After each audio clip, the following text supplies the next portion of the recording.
Okay, hi everyone. Welcome to the fourth episode of Let's Talk About It Live, where we deep dive into conversations women should be having about their hormones, but often don't. Today, we're going to talk about a very important topic, which are overlooked symptoms related to menopause, perimenopause, and postmenopause. An interesting statistic I wanted to bring up is 75% of women who seek medical care for menopause often leave untreated. That's a staggering number. The Wow. good news is there are solutions, and we're going to talk about a few of those today. So, joining me for this important conversation is Dr. Amber DeGrassi.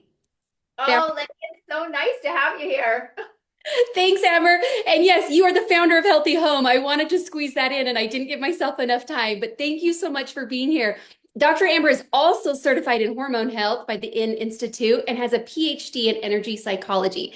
So we're so excited to have her as part of this conversation. She always brings insightful information.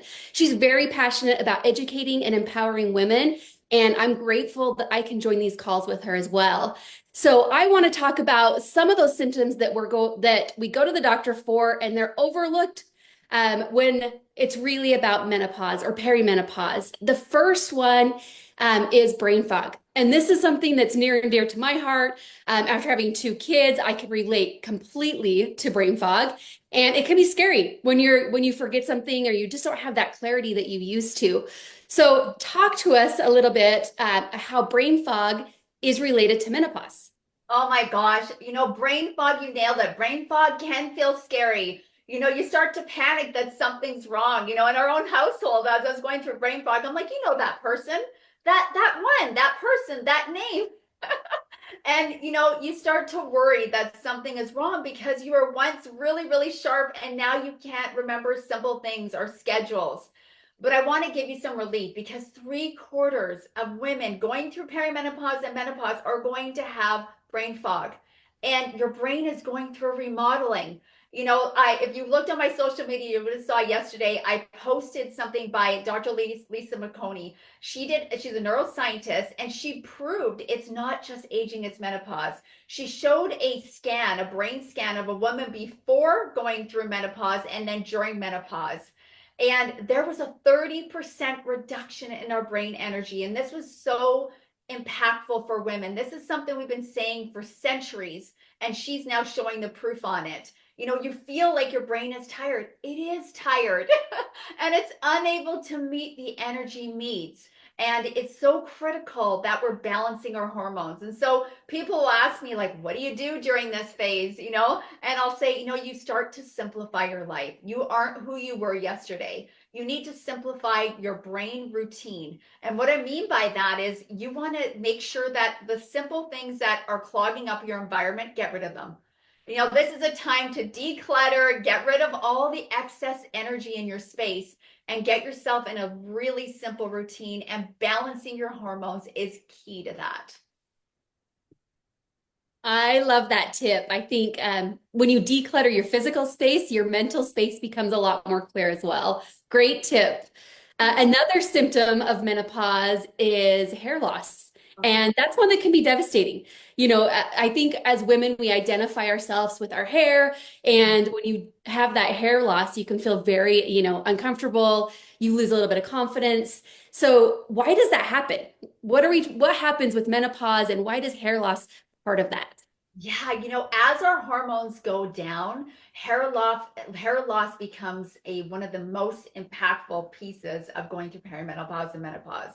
Why? As our estrogen or progesterone decline, our body starts having symptoms, and one of those are that 40 to 50% of women are going to experience hair loss, or it could be hair thinning, it could be drier, weaker hair. And it's so devastating because you touch base on it, Lindy. This is our identity. And it's one of those things when you have symptoms in any other capacity, you can hide it. But when you have hair loss, you can't. And I loved there was this doctor, Dr. Kathy Hong at the Harvard. She's a Harvard professor, but she actually is a founder of a hair loss clinic. And she said 70% of women who have hair loss, it impacted their body image, their self-esteem. They felt a loss of control in their life. It actually impacted the quality of their life. 88% said it impacted the daily quality of their life. 40% said it impacted their marriage. 63% said it impacted their career. And so, what is the solution? Balancing our hormones. But we do have a few solutions in between that. You need to wash your hair less. If you can, 2 to 3 times a week maximum. You need to, if you're going to blow dry your hair, low heat. Only blow dry your hair when you need to. If you're not having to leave the house, let it dry naturally. Start using less dye and doing it less between. People are like, oh, I do my roots every 6 weeks. Try to do it less if you can. And these are just small little things that we can do in between the fact that we're balancing our hormones. Those are great. That not blow drying my hair is one that's really hard for me. I have curly frizzy hair unless I put some heat on it. And so that's a takeaway that I'm definitely going to have to work on, but I love it. I think those are things that are actionable and takeaways that we can start working on right now to really help with that hair loss and overall hair health. We also talked about previously, more than 70% of women experience symptoms of muscle loss and reduced bone density. Now that's huge and that's scary, right? I mean, the importance of those things and the loss of that start clear back in perimenopause. Um, how do we improve that? How do we keep our bone density and why is that happening? Can you talk to us about that? Yeah, it's so important. So, estrogen is critical in building bones. And when we lose it, it significantly speeds up our bone loss. And we have estrogen receptors in every single organ of our body, on every organ. And so, as a lot of these symptoms that we get during menopause are a result of our estrogen declining. I love there's a doctor, Vonda Wright. She's an orthopedic surgeon and she's seen over 100,000 patients. And I watched an interview with her the other day and I had to share this. She's crying on the interview because she said 30% of women that break their hip and come and see her won't live.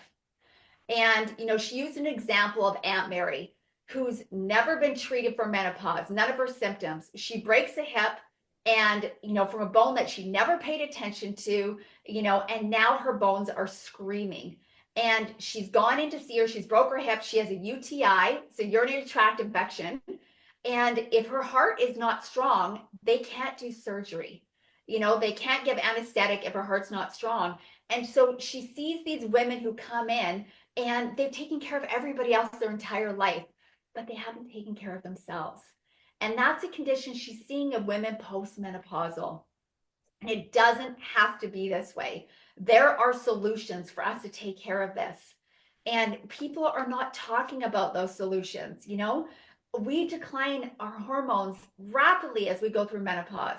I mean, we lose 10% of muscle mass during perimenopause, and by age 50, as much as 3% of our muscle a year. Think about that. And you see that, right? Like if you see your grandmother, your mother, you see these women who are going postmenopausal, and you can see the muscle hanging, or that their posture is now changed and they're having trouble getting out of bed, or they're having trouble doing small, simple tasks. And there are studies that show if you're strong in your 40s and 50s, muscular strong, you 2.5 times have a greater chance to make it to 100 strong. There was an MRI that went viral of a 40-year-old person who works out and a 70-year-old person who didn't, who basically sat around their entire life, and then another 70-year-old who did muscle weights. And okay, so think about this. They did the study and on the MRI, and they showed that the 70-year-old had the same muscle density as the person in their 40s, because they talk about sitting is the new smoking. And so it's simple acts of contracting our muscles releases a longevity chemical that it's a protein that goes into our organs and keeps them young.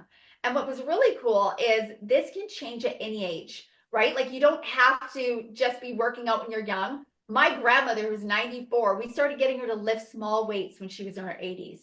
So it's critical that we start like learning how to balance in our life. And I'm going to give you a simple example. You can start balancing while you're brushing your teeth. So you can be standing on one foot and brushing your teeth, and it helps with balance. So it's just, there's so many solutions that we can do to help with our body. They call this, I use an example, and they call this, what they say when I was at Harvard, I loved this. It was muscle, they said exercise snacking. So exercise snacking, I was trying to think of snacking food. But exercise snacking, where you do these 5-minute workouts. So in between your day, you just get up. Like we should be getting up and moving every 30 minutes. movement is medicine. And our bodies require impact. Our bones require impact. We need to do weight bearing exercises. If you've ever wanted an excuse to work out, now is the time. It's not even about how you look, it's how you move. It's about how strong you're going to be. You don't want to end up like Aunt Mary. You don't want your mother or your grandmother to be in that circumstance. And we can start this very young. Like, we should be educating women about doing their bone health and their muscle health in their 20s. We shouldn't wait so long. And food is medicine. They talk about we need to have more fiber, more protein. I actually heard one study about how you should have 1 gram of fiber for the weight that you want, 1 gram of protein for the weight that you want to be. And so, as an example, if you want to be 150 pounds and you're 180 pounds, well, then you want to have 150 grams of protein. If you're 110 pounds and you want it to be 120 pounds, you eat 120 pounds of protein.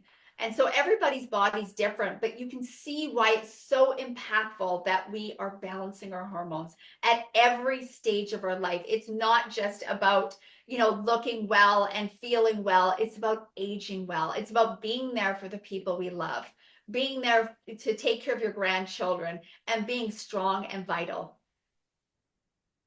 I love that. That's such a good message. A huge takeaway on that topic. I really liked how you addressed it doesn't have to be overwhelming when you think about working out. I mean, you think about, oh, I need to find 30 minutes or an hour out of my day to work out.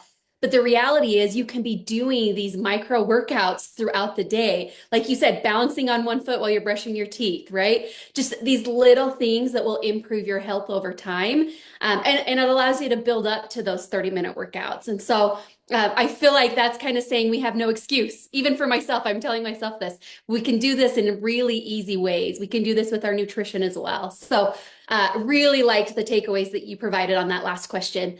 I just want to turn to the audience and say, if you're enjoying these, please drop some comments and some hearts in the Facebook channel. Go back and watch our other episodes if this is the first one that you're watching. There's so much great information there, and we're here to just share with you. And so if there's something that you want to hear from us, please drop it in the comments, and we hope to see you on future episodes. Thank you so much. Thanks, Lindy.